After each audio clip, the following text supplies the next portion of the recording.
Hey friends, in this video we are going to study about compound racemose inflorescence. पिछली video में हमने simple racemose inflorescence cover कर लिया था. तो if you haven't watched that video, please do watch it. Otherwise you won't be able to understand this video. तो जो compound racemose inflorescence है, इसमें क्या फ़र्क है. इसका जो पिडंकल होता है, peduncle is the main axis और मेन फ्लावरिंग शूट जहाँ पे क्लस्टर्स ऑफ फ्लावर्स लगते हैं. तो जो पिडंकल है वो क्या है, ब्रांच्ड है. So peduncle is branched in case of compound racemose inflorescence. अब हम पढ़ते हैं इसके टाइप्स. तो यहाँ पे जो है हमारे पास 6 तरीके के कंपाउंड रेसमोज इन्फ्लोरेसेंस हैं, जिसमें से सबसे पहला है पेनिकल. देखो, जिसने सिंपल रेसमोज इन्फ्लोरेसेंस पढ़ ली उसने अपने आप ही कंपाउंड रेसमोज इन्फ्लोरेसेंस भी पढ़ ली, क्योंकि जितने भी सिंपल रेसमोज इन्फ्लोरेसेंस है उसी का सेम या उसी का कंपाउंड वर्जन है, उसी का ब्रांच्ड वर्जन है कंपाउंड रेसमोज इन्फ्लोरेसेंस. क्योंकि इस फ़र्क सिर्फ इतना है कि यहाँ पे पिडंकल ब्रांच हो जाएगा, वहाँ पे अनब्रांच था. तो सबसे पहले है पेनिकल. पेनिकल को हम याद करते हैं रेसीम इन्फ्लोरेसेंस से. तो जो रेसीम इन्फ्लोरेसेंस हमने पिछली वीडियो में पढ़ी थी, अगर आपको याद हो तो उसी का अगर हम कंपाउंड वर्जन कर देंगे, यानी कि अगर हम कहेंगे कंपाउंड रेसीम, तो वो बन जाएगा पेनिकल. यहाँ पे मैं आपको डायग्राम शो करती हूँ. This is the diagram. तो ये जो डायग्राम है, यहाँ पे ये मेन एक्सिस है जिसको हम पिडंकल कहेंगे. सॉरी, दिस इज़ दी ये हो गई पिडंकल. पिडंकल यहाँ पे जा रही है, ब्रांच हो रही है. ये पिडंकल यहाँ पे ब्रांच हो रही है और हर एक ब्रांच पिडंकल पे यहाँ से जो है फ्लावर्स लगे हुए हैं. तो ये जो फ्लावर्स यहाँ पे लगे हुए हैं ये स्टॉक्ड फ्लावर्स हैं, पेडिसल के ऊपर लगे हैं फ्लावर्स, और ये हमारे पास पिडंकल. तो देखो, ब्रांच्ड पिडंकल प्रेजेंट है. तो ये रेसीम इन्फ्लोरेसेंस का ही कंपाउंड वर्जन है, जिसको हम कहते हैं कंपाउंड रेसीम या पेनिकल. तो दिस इज़ पेनिकल इन्फ्लोरेसेंस. और ये हमारे पास एग्जाम्पल है लीची. लीची में इस तरह से लगता है, यूका प्लांट में ऐसे लगता है, गोल्ड मोहर जिसको डेलोनिक्स बोलते हैं, वहाँ पे इस तरह की इन्फ्लोरेसेंस देखी जाती है, जिसको हम कहते हैं पेनिकल इन्फ्लोरेसेंस. जिसने पढ़ी है रेसीम उसने पढ़ ली पेनिकल. पेनिकल बस उसी का कंपाउंड वर्जन है. दूसरा हमारे पास एग्जाम्पल है, दूसरा हमारे पास इन्फ्लोरेसेंस है कंपाउंड स्पाइक. देखो, स्पाइक हमने पिछली वीडियो में पढ़ ली. कंपाउंड स्पाइक का मतलब होता है कि जो स्पाइक है उसी की कंपाउंड वर्जन, यानी कि पेनिकल जो है वो और डिवाइड हो जाएगा.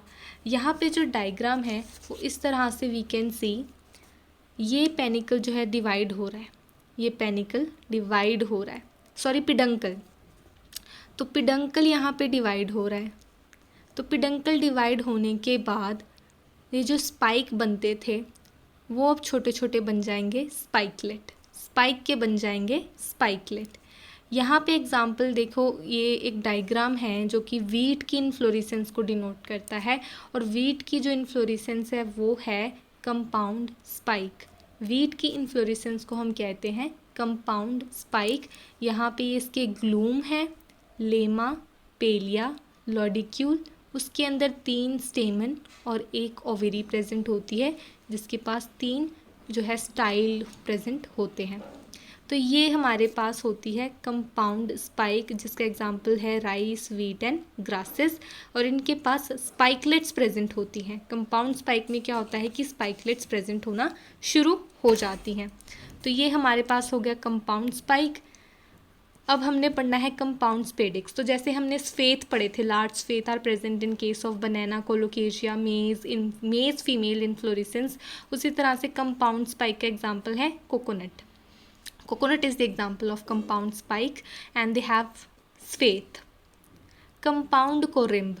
अब कोरिम्ब हमने पढ़ा है, ये रहा उसका compound version. This is called the compound corymb. यहाँ पे देखो पिडंकल डिवाइडेड है, पिडंकल ब्रांच्ड हो गया है.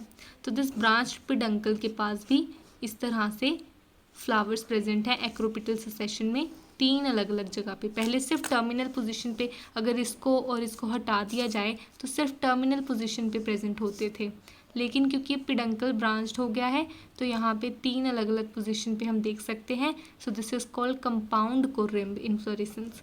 एंड द कंपाउंड कोरिम्ब इन्फ्लोरेसेंस का यहाँ पे हमारे पास एग्जाम्पल है कॉलीफ्लावर. कॉलीफ्लावर यानी कि ब्रासिका ओलरेशिया.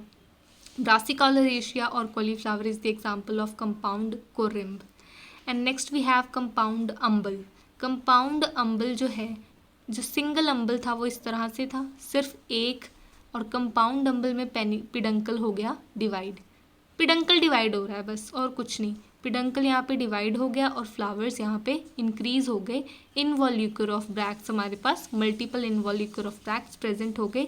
यहाँ पे एक्रोपिटल सक्सेशन हमने देखी है, क्योंकि अम्बल में क्या था एक्रोपिटल, तो कंपाउंड अम्बल में भी होगी एक्रोपिटल.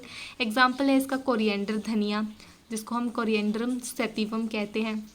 इसके अलावा हमारे पास एग्जाम्पल है फीनल, जिसको सौंफ कहते हैं, और कैरेट, डाउकस कैरोटा. ये सारे एग्जाम्पल हैं हमारे पास कंपाउंड अम्बल के. So from here we can learn the examples. The example of compound corymb is cauliflower, brassica oleracea. Compound umbel का एग्जाम्पल है coriandrum sativum. Foeniculum vulgare. Foeniculum vulgare is the scientific name of fennel. Fennel हम कहते हैं सौंफ को, तो foeniculum vulgare is the example. And last is carrot. Carrot का scientific name है daucus carota. So daucus carota, foeniculum vulgare, coriandrum sativum are the examples of compound umbel, and we have seen the diagram already. Last is compound capitulum. तो compound capitulum, हमने capitulum पिछली video में पढ़ा था कि किस तरह मैरीगोल्ड में, सनफ्लावर में वो भी जो है सेंट्रीपिटल सक्सेशन शो करता है, और वहाँ पे जो है रिसेप्टिकल बहुत बड़ा प्रेजेंट होता है, तो उसी का कंपाउंड वर्जन है कंपाउंड कैपिटुलम. तो कंपाउंड कैपिटुलम का यहाँ पे एग्जांपल है echinops echinatus. So echinops echinatus is the example of compound capitulum, और ये बहुत ही ईजी है. Compound racemose inflorescence, once you study simple racemose inflorescence, the only difference is that the peduncle is branched. That's it. All you need to remember is the name and their example in case of compound racemose inflorescence, and in case of simple racemose inflorescence you should remember their name along with their diagrams याद हैं तो आपको सब कुछ याद है inflorescence के बारे में. So this is whole about racemose inflorescence. racemose inflorescence के बारे में यहाँ पे ख़त्म होता है पूरा टॉपिक, और हमने पढ़ लिया है कि रेसमोस इन्फ्लोरेसेंस में पिडंकल की जो टर्मिनल बड होती है वो प्रेजेंट होती है, विच कीप्स ऑन ग्रोइंग इनडेफिनाइटली. और रेसमोस इन्फ्लोरेसेंस के अंदर लेटरल और एक्सिलरी फ्लावर्स हमें मिलते हैं. टर्मिनल फ्लावर्स नहीं मिलते, लेटरल और एक्सिलरी फ्लावर्स मिलते हैं. तो this is whole about this racemose inflorescence. In next video we will study cymose inflorescence, क्योंकि हमने पढ़ा था कि 3 अलग अलग तरह की inflorescence होती है, which is racemose, cymose and special type of inflorescence. तो हम दूसरे तरीके के inflorescence पढ़ेंगे अगली वीडियो में, which is cymose inflorescence. So I hope that you like this video, and if you did then please don't forget to like, subscribe, share, comment.